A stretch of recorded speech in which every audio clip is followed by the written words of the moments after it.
E olha, introduzindo já a nossa conversa aqui, lembrando um ano do anúncio da renúncia do Papa Bento XVI, hoje o Papa Francisco pediu orações por Bento XVI na rede social. Um ano depois da renúncia, então, Francisco pediu que os fiéis rezem pelo Papa.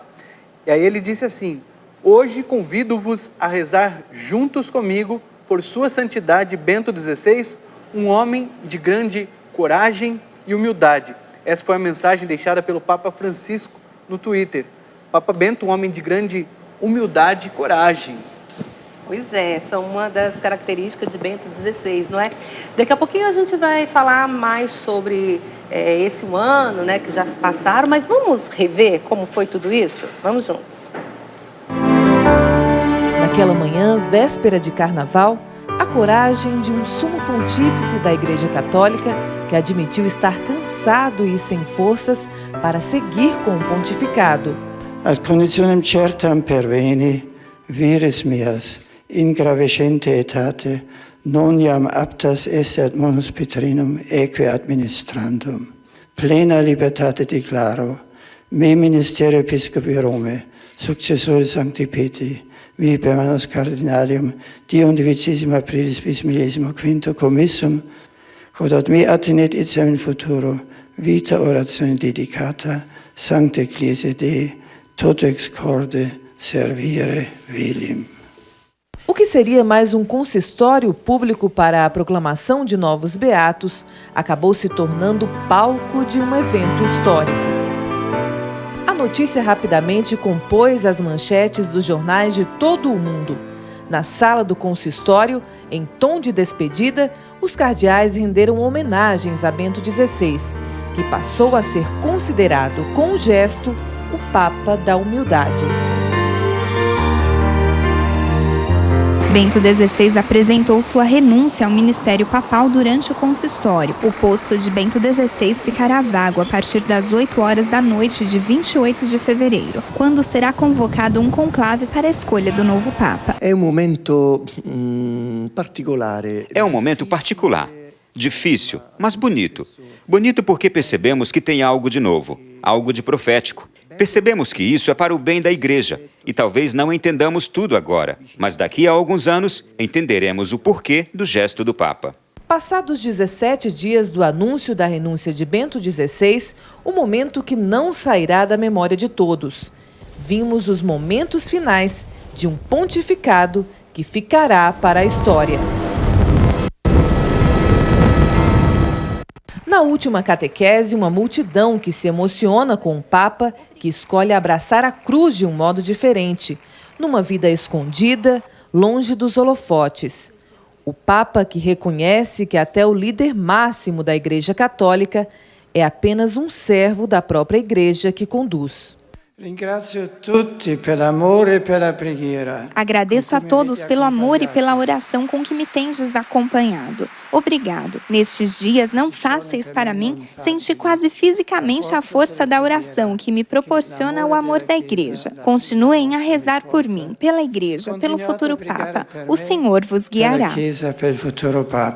O Senhor te guiará. O dia 28 de fevereiro de 2013 foi marcado por homenagens, despedidas e muita emoção. O adeus do Papa, que quis tornar-se peregrino entre tantos que talvez nunca serão reconhecidos pelo bem que fizeram à Igreja, em nome de Deus. Sapete che questo giorno mio è diverso da quelli precedenti. Non sono più Pontefice Sommo della Chiesa Cattolica, fino alle 8 di sera sono ancora poi non più. Sono semplicemente un pellegrino che inizia l'ultima tappa del suo pellegrinaggio in questa terra. Ma vorrei ancora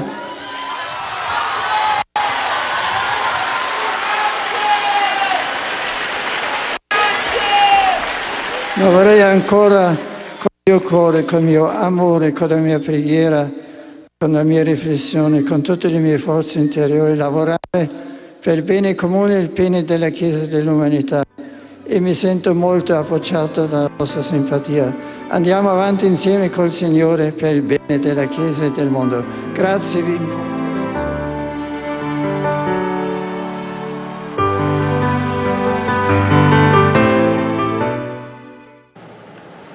Daí, então, né, a gente recordando um pouco do que foi a renúncia de Bento XVI, e a gente vê ali tantas, né, coisas para se comentarem, né, Mircea e Padre.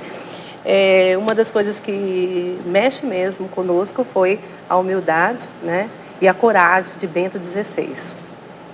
Sem dúvida nenhuma. Eu lembro quando eu recebi a notícia, eu estava em casa e uma pessoa que mora comigo chegou já com um computador em mãos, falou assim: está aqui, o Papa renunciou. Então eu fui literalmente acordada com a notícia, né? E foi muito interessante que quando eu entrei no Facebook, o povo estava chovendo de perguntas ali, querendo saber tudo o que tinha acontecido, foi isso mesmo, isso não é uma mera especulação, isso não é uma notícia falsa. E aí peguei o boletim da Santa Sé oficial e lá eu vi que realmente a renúncia ela tinha acontecido. Inclusive, uma jornalista italiana chamada Giovanna Chiri, que deu a notícia, que deu primeiramente a notícia, porque ela entendia bem o latim e ela disparou nas redes sociais e a partir daí a repercussão aconteceu. O Papa Bento XVI, eu sempre costumo dizer que ele é um Papa que vivia uma santidade a portas fechadas, digamos assim. Quem teve um contato mais pessoal com Bento, eu tive a oportunidade de me encontrar com ele por 15 minutos. Eu vi uma pessoa muito educada, muito atenciosa, muito aberta à pessoa. Em todo momento que eu pude conversar com ele, ele se mostrou muito atento àquilo que eu dizia. Então, esse lado de Bento XVI, ele passou a ser muito mais explorado após a renúncia. Muita gente, às vezes, espera de um Papa que ele sempre seja muito simpático, que ele sempre seja muito aberto. E Bento XVI, ele teve que fazer esse esforço para estar diante da multidão, porque ele era professor, acadêmico, estudioso. Então, para ele também, a renúncia começou quando ele assumiu o pontificado. Bento XVI nunca almejou cargos, nunca quis títulos, ele sempre deixou isso muito claro. E ali, quando ele aceitou esse ministério petrino, ele aceitou também com o coração aberto, com o desejo de servir a igreja. E quando ele renunciou no dia 11, depois no dia 28, quando ele deixou o ministério petrino, mais uma vez ele tinha isso no coração: estou fazendo isso pela igreja. E mal sabia ele que viria Francisco, né? Esse grande Papa que com certeza faz muito bem para a igreja, que com certeza está trazendo muitas pessoas para Deus nesse tempo. Mas muitas coisas também aconteceram durante o seu pontificado, né, o Padre Roger, e um legado enorme Bento XVI deixa para a igreja também, não é? Sabe como é que eu vejo, disse a Michele tocou uma coisa aqui muito importante. O Papa Bento XVI é um Papa intelectual, mas que a humildade prevalece na pessoa dele.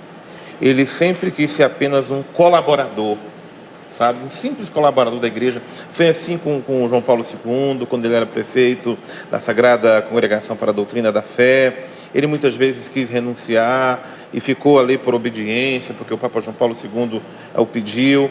O fez quando aceitou ali o pontificado. Mas Papa quer dizer pontífice. Pontífice quer dizer ponte.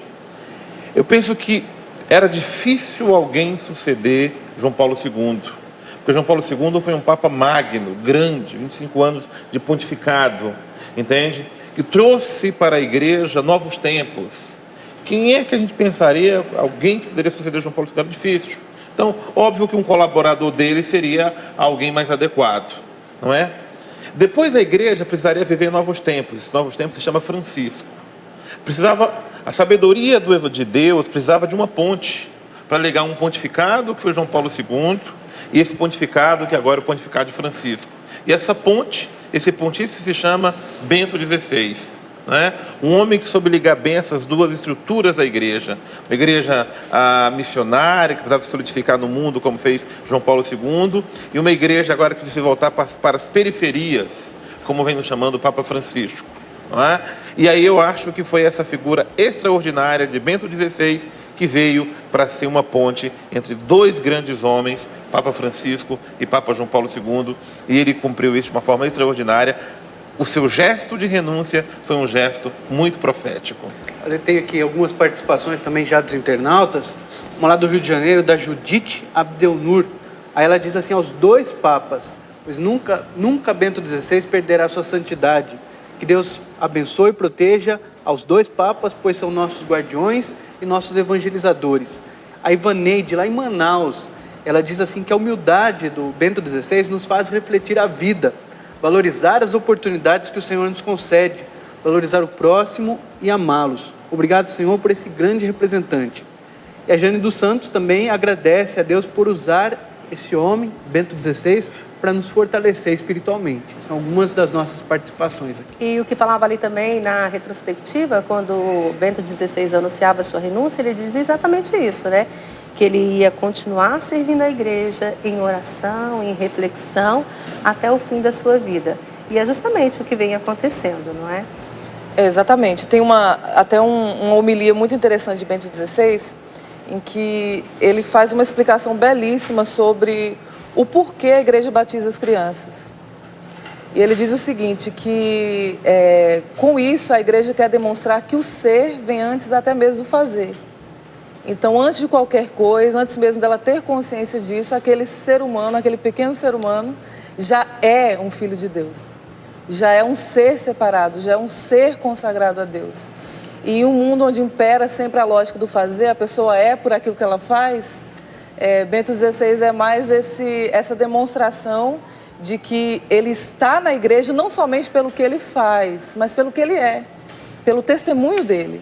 Então isso é muito interessante a gente guardar no nosso coração, porque às vezes corre o risco de nós, por causa digamos assim, desse papo midiático, graças a Deus que é o Papa Francisco, a gente acaba realizando essas comparações, eu diria até mesmo muito injustas em relação aos 2 papas. A gente tem que ver que para cada tempo Deus escolhe um papa, Deus suscita um papa na história da igreja. Então, a gente também precisa ter essa maturidade na fé para percebermos que estamos em um tempo de Francisco, mas ao mesmo tempo precisamos ser gratos por esse pontificado de 8 anos de Bento XVI. Foi um tempo muito curto, mas um tempo também que hoje a história demonstra o quanto que esse Papa fez pela igreja também. Até em relação à própria Congregação para a Doutrina da Fé, um jurista do Vaticano uma vez conversava comigo, ele dizia que foi o Papa que mais realizou reformas legislativas da Congregação para a Doutrina da Fé, inclusive para punir os casos de padres ou religiosos envolvidos em pedofilia. Inclusive saiu no relatório da ONU, que foi até muito, digamos assim, mal interpretado. Digamos assim, o Vaticano foi muito mal interpretado pela ONU. Diziam justamente isso, que 400 padres foram autuados, digamos assim, foram punidos justamente por causa desses envolvimentos, desses escândalos durante o pontificado de Bento XVI, em 2 anos. Então, muita gente não sabe isso. E até o Monsenhor Georg, que era o ex-secretário de Bento XVI, ele disse, a história mostrará o que Bento XVI fez pela igreja. E, sem dúvida nenhuma, ele é esse grande colaborador também no pontificado do Papa Francisco. O Papa Francisco, inclusive, chega a dizer que se encontra com ele várias vezes, isso não é escondido mais para ninguém. Aqueles encontros que nós vemos e que são divulgados são apenas alguns dos encontros entre eles. Mas já foi dito que Bento XVI tanto vai no Santa Marta, quanto o Papa Francisco vai lá no Mater Ecclesiae visitar Bento XVI. Então, eu acredito que existe também essa união espiritual entre eles também para melhor conduzir a igreja nesse tempo.